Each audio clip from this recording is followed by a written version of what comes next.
नमस्कार, कैसे हैं आप सब? आप सभी का सुख समृद्धि के यूट्यूब चैनल में हार्दिक अभिनंदन है। आप लोगों आगे की जानकारी दूं उसके पहले आप लोगों से निवेदन है कि जिनको ये पेज सब्सक्राइब नहीं किया है, जिन लोगों ने, वो प्लीज़ इस पेज को सब्सक्राइब करें, लोगों के साथ शेयर करें और बेल आइकन को दबाना न भूलें। इससे हमारी जब भी रोचक जानकारियाँ वाला वीडियो अपलोड होगा, महा उपाय के वीडियोस अपलोड होंगे, आपको तुरंत जानकारी मिलेगी और उसको इस्तेमाल करके आप अपने जीवन के बहुत सारी परेशानियों को स्वयं आप सुलझा सकेंगे। तो आज मकर संक्रांति स्पेशल का वीडियो आपके लिए खास इसलिए बना के अपलोड कर रही हूँ एक दिन पहले, ताकि हम मकर संक्रांति करते क्यों है, इसके पीछे प्रथा क्या है, क्यों करना चाहिए और इसके हमारे को फ़ायदे कैसे मिलेंगे और इसके लाभ से हमारे जीवन से कष्ट कैसे समाप्त होंगे। आइए जानते हैं, क्योंकि मकर संक्रांति जैसा कि अपने आप में नाम दर्शाता है, यानी कि मकर संक्रांति यानी मकर राशि में संक्रमण, यानी कि सूर्य का मकर राशि में प्रवेश करना। सूर्य जब शनि के घर की राशि है ये मकर राशि, तो सूर्य देव की नीच राशि कहलाई जाती है। तो सोचिए, जब पिता अपने पुत्र के घर आता है तो पुत्र उसका कितना अच्छा अभिनंदन करता है। इस दिन से किसान भाई भी खुश हो जाते हैं। क्यों? क्योंकि उनका दिन आज के दिन से बड़ा होना शुरू हो जाता है। मकर संक्रांति से उनका दिन बदलना शुरू हो जाता है, नई फसल पकने को आ जाती है और इसी खुशी के कारण पंजाब में लोहड़ी एक दिन पहले ठीक 13 जनवरी को मनाई जाती है। ये खुशी और उल्लास का पर्व मनाया जाता है, क्योंकि आज से सब अच्छे काम होने शुरू हो जाते हैं। मकर संक्रांति में बहुत सारी मान्यताएं और प्रथाएं हैं। देश के पूरे हिस्से में समस्त शहरों में अलग अलग तरीके से अनोखे रूप में मनाया जाता है। बिहार में, यूपी में इसे खिचड़ी पर्व के नाम से जानते हैं। वहीं राजस्थान और गुजरात में उत्तरायण के तरफ से मनाया जाता है। महाराष्ट्र में एक दूसरे को गजक रेवड़ी खिला करके शुभकामनाएं देते हैं। उस तरह तमिलनाडु की तरफ और आंध्र प्रदेश में इसको पोंगल की तरह मनाया जाता है। उसमें भी दाल चावल की खिचड़ी बना करके भोग लगाई जाती है। इसी प्रकार देश के विभिन्न हिस्सों में हर तरीके से इस पर्व को मनाया जाता है। इस दिन कहा जाता है कि अगर सत्यनारायण की कथा की जाए तो उस दिन सत्यनारायण की कथा का भी आपको बहुत अच्छा फल मिलता है। इस दिन दान धर्म क्या करना है, आइए ये भी जानते हैं। 14 जनवरी, जिसे हम मकर संक्रांति के नाम से जानते हैं, सुबह 8:03 से लेकर इसका पुण्यकाल रहेगा 12:23 तक।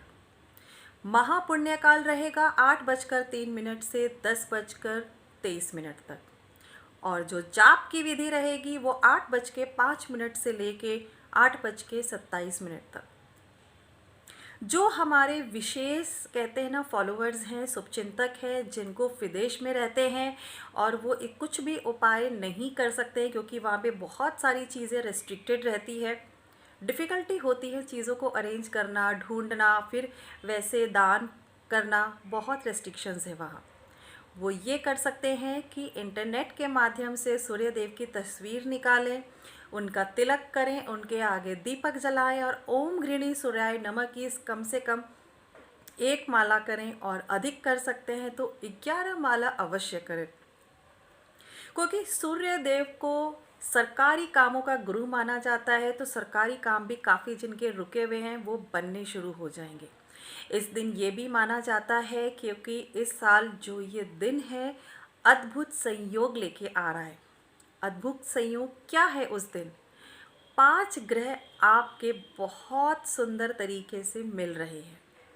सूर्यदेव, शनिदेव, बुधदेव, बृहस्पति देव और चंद्रमा, इन पांचों का मिलना पंचग्रही योग बना रहा है, जो माना जा रहा है शास्त्रों में, पंडितों और ज्योतिषों में कि कम से कम ये कहते हैं ना योग 850 साल के बाद बना है। और ये हमारा सौभाग्य है कि इस दिन हम जितना दान धर्म पूजा पाठ करेंगे पलट के 100 गुना मिलेगा, और इस दिन किया गया दान आपको अक्षय दान के रूप में मिलेगा। इस दिन अगर आप सुबह तिल डाल के स्नान करते हैं, क्योंकि देखिए घाट पे स्नान करा जाता है। वहीं आपने देखा होगा पश्चिम बंगाल में घाट पे गंगा किनारे स्नान करके गंगा दशहरे का भी लाभ लेते हैं, जिसको हम कई बार गंगा सागर के नाम से जानते, कहते हैं सारे तीर्थ बार बार, गंगा सागर एक बार। तो जो लोग घाट पे नहीं जा सकते, गंगा किनारे नहीं जा सकते, वो घर पर ही इसका लाभ ले सकते हैं। अपनी बाल्टी में कुछ बूंदे गंगा जल की डाल के बाल्टी अपने स्वच्छ पानी से भर के स्नान करें। स्नान के दौरान अगर आप थोड़ा सा भी काले तिल ले लेते हैं और उसको अपने शरीर पर मलते हैं, कहते हैं इसको मलने से, पौराणिक कथाओं में इसका विवरण है कि अगर आप तिल को मलते हैं अपने बॉडी पे, उससे आपको बहुत अच्छे लाभ मिलते हैं। जिनको बॉडी में बाई बादी की दर्द रहती है, दर्दों की शिकायत बनी रहती, अनायास ही कहीं ना कहीं पेन्स बने रहते हैं, उनको ये बहुत अच्छा लाभ मिलता है। तिल का दान इस दिन अगर आप किसी अंधे को देते हैं, कोढ़ी को देते हैं या किसी बुज़ुर्ग को देते हैं, आप स्वयं देखते हैं कि बहुत सारे ग्रह मजबूत होते हैं, क्योंकि इस दिन शनि बहुत बलवान हो जाता है। पंचग्रही योग जो आपके जीवन में 850 साल के बाद आया है, ये बहुत सारी राशियों पे बहुत अच्छा असर दिखाने वाला है। क्योंकि एक तरीके से आप इसको सीधा कैलकुलेशन ये लगा सकते हैं कि जिस प्रकार आपके घर में अगर आपके पास कोई अच्छे रिश्तेदार या मित्र आते हैं, कुछ दिन गुजारते हैं, तो आपका दिन बड़ा अच्छा हो जाता है। कुछ हफ्ते गुजारते हैं तो वो कहते हैं ना, यादगार लम्हे बन जाते हैं, और फिर साल में एक बार हमारा दोबारा मन करता है कि हमारे साथ ऐसे दोबारा लम्हे या पल बीते। इसी तरह जब ये पंचग्रही योग आपके ज़िंदगी में आ रहे हैं, तो सोचिए आपको कितनी सारी खुशियाँ दे के जाएंगे। शनि कितना बलवान हो जाएगा अपने पिता के संपर्क में आके, क्योंकि पिता पुत्र के घर में आ रहा है, सूर्यदेव शनि के घर में आ रहे हैं। तो शनि कौन होते हैं? शनि जितने भी आपके सेवक हैं, आपके सफाई कर्मचारी, आपके घर में काम करने वाले मेड्स, सर्वेंट्स, नौकर, कुक, जमादार, गली में झाड़ू देने वाले, कूड़ा उठाने वाले, ये सब शनि के कारक हैं। आप इनको उस दिन प्रसन्न रखें, जो यथासंभव आप इन्हें दे सकती हैं आप दें, क्योंकि ये दान आपको पलट के 100 गुना बन के मिलेगा। क्योंकि सूर्य देव की राशि मतलब राशि परिवर्तन कर रहे हैं।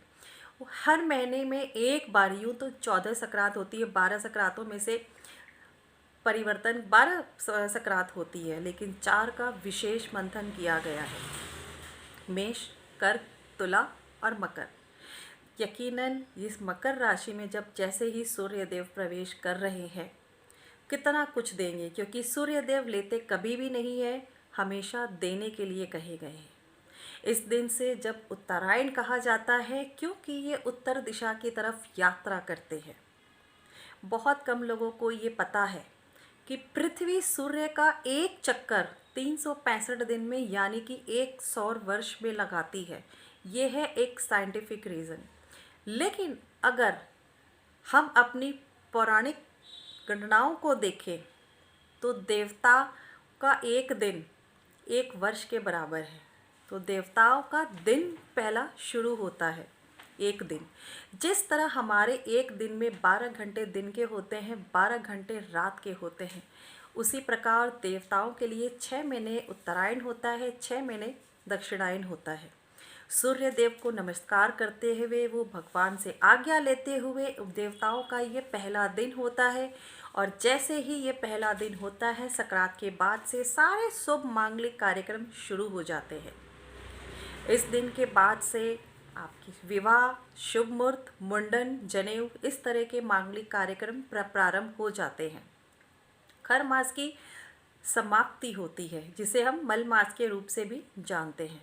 तो आइए अब हम ये जानते हैं कि हम कौन से ऐसे उपाय करें जिससे हमें इस दिन का अद्भुत लाभ मिल सके। पहला उपाय, जो माताएं बहनें ठाकुर जी की सेवा करती हैं, उनके निमित्त पहला उपाय, सबसे पहले आप एक पतंग लें, उस पर अपनी कोई विश लिखें और उसे आसमान में उड़ाने का प्रयास करें। अगर आपको उड़ानी नहीं आती है, आप आस पड़ोस में किसी की भी मदद ले सकते हैं। जब पतंग आपकी आसमान में चढ़ जाए, उसकी डोर आप काट दें। ऐसा माना जाता है कि ये सीधे बिहारी जी के पास यानी आपके लड्डू गोपाल के पास लेके जाती है और आपकी मनोकामना पूर्ति के लिए बहुत सारे रास्ते खोलती है। अगर आप पतंग का कहते हैं ना प्रयोग नहीं कर सकते, आप मैक्सिमम 5 गुब्बारे लें।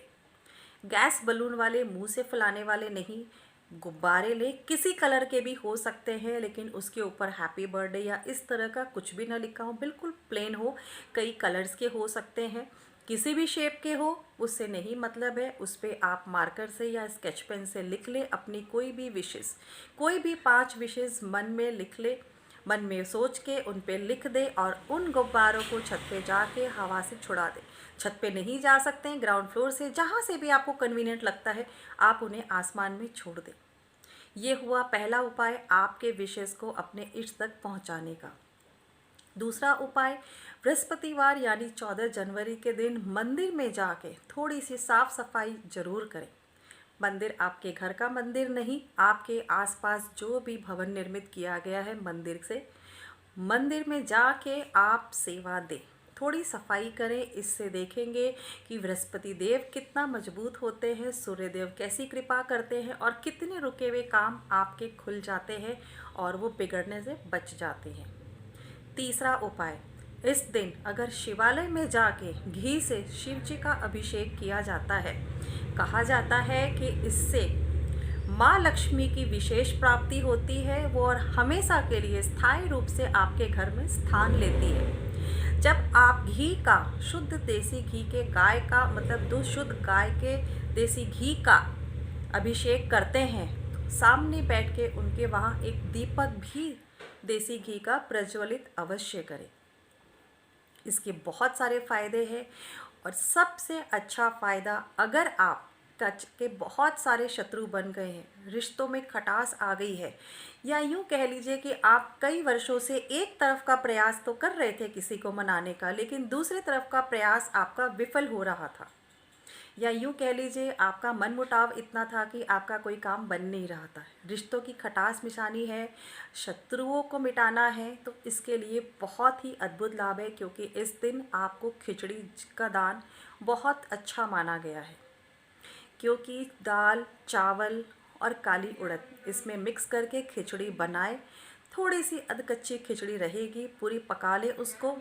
उसके बाद उसको सबसे पहले एक दोना लें, उसमें थोड़ी खिचड़ी डाल के सूर्य देव को अर्पण करें। ओम गृणी सूर्यदेवाय नमः कहते हुए आप सूर्य देव को अर्पण करें और अपने छत पे रख दें ये डोंगा। अगर छत पे जाने की व्यवस्था नहीं है, आप नहीं रख सकते हैं, तो बाहर किसी पार्क में रख दें। दूसरा, जो बची हुई खिचड़ी है आपकी, जो आपने घर पे बनाई है, उस खिचड़ी को दूसरे बर्तन में ले लें, दोने में, और अपने शत्रुओं का नाम सोचते हुए, जिससे आपके बिल्कुल नहीं बनती है, हाथ में दोना ले लें, उसमें खिचड़ी डाल लें और प्रयास करें मन ही मन ये बोलने का कि हे भगवान, मेरी इससे बनने लग जाए, इससे मेरी शत्रुता ख़त्म हो जाए, मेरे सारे कार्य बनने लग जाए, हमारा वापस से मेल मिलाप हो जाए। देखिएगा कि कैसे शत्रुता मित्रता में बदल जाती है। जो भी कष्ट आपके जीवन में है, इसी तरीके से खिचड़ी का दोना लेते जाए और गरीबों में बांटते जाए, और गरीबों में ये सारी खिचड़ी बांट दे। क्योंकि इस दिन जो आप चावल सूर्य का कारक है, लक्ष्मी का कारक है, अक्षय दान के बराबर इस कार्यक्रम को माना जाता है। इस दिन तिल का दान भी आपको बहुत अच्छा रहता है। गुड़ का दान ब्राह्मण को दे। इस दिन अगर आप सफ़ेद बाल वाले बुज़ुर्ग ब्राह्मण को गुड़ का दान देते हैं या गुड़ से निर्मित मिठाइयों का दान देते हैं, उस दिन बृहस्पति देव को मजबूत करने में आपको बहुत, कहते हैं ना, समय नहीं लगाना पड़ता। इस उपाय से 1 मिनट में आपके काम बनने शुरू हो जाते हैं। इस तरह के ये कुछ उपाय थे जिनसे आप अगर चाहें तो आप अपने कई सारे संकटों को रोक सकती हैं। छोटी छोटी बातें हैं, लेकिन इन उपायों से आपको कितना सुंदर लाभ मिलेगा आपको स्वयं नहीं पता। एक बार करके देखिए, क्योंकि ये बातें बहुत कम लोग जानते हैं, करना सभी को आता है। करने की देर है, करते ही आप स्वयं देखेंगे कि आपको कितने अच्छे लाभ मिलने लग गए हैं। क्योंकि उपायों में बड़ी शक्ति होती है। दान कभी भी व्यर्थ नहीं जाता, 100 गुना पलट के आता है, ये हमेशा याद रखिए। कल अमावस्या है, प्रयास करिए कि अमावस्या के दिन कल गाय को हरा चारा ज़रूर खिलाएं, क्योंकि कल बुधवार भी है और अमावस्या भी है। आप लोगों का हार्दिक अभिनंदन है हमारे पेज पर, और आप लोगों से अब अनुमति चाहूँगी, और आप लोगों को मकर संक्रांति की बहुत बहुत शुभकामनाएं। अगर आपको हमारा ये वीडियो पसंद आता है, प्लीज़ वीडियो को सब्सक्राइब करिए और बेल आइकन को दबाना न भूलें, ताकि जब भी हमारी नई वीडियोस अपलोड हो तो आप उनका पूरा लाभ ले सकें।